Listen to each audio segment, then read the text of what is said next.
Hello everyone, welcome to Slay the World, Bombas and Manja. Now we at Vivate Hotel Kuala Lumpur for the fourth and fabulous, the fourth edition of Miss Teen Global 2026 edition. Beside of me, we have the representative of our host country, none other than from Malaysia, none other than Christina. Antasha, how are you, gorgeous? I'm fine, thank you. How are you?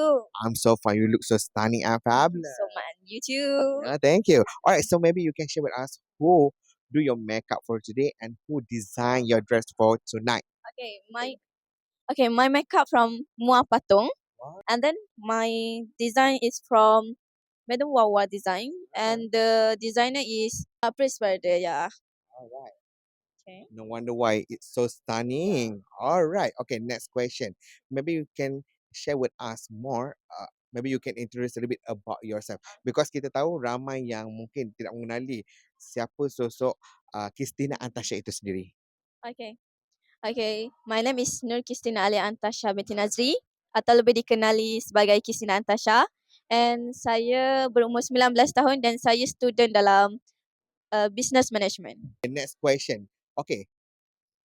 We know that everyone's that coming into the pageantry like Miss Teen Global, they have their own objective, right? So what kind of objective that you bring to Miss Teen Global 4th edition?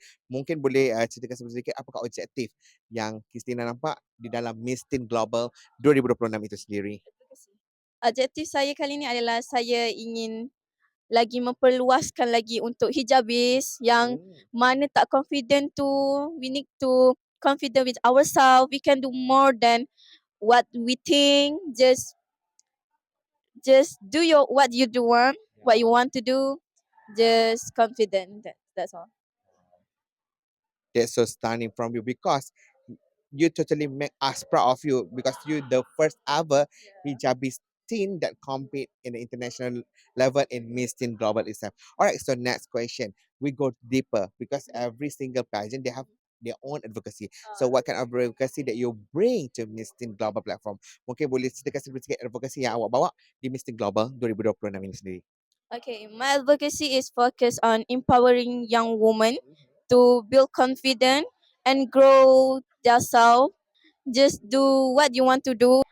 Use the opportunity nicely and just confident. Just what you want. Such a nice advocacy from you.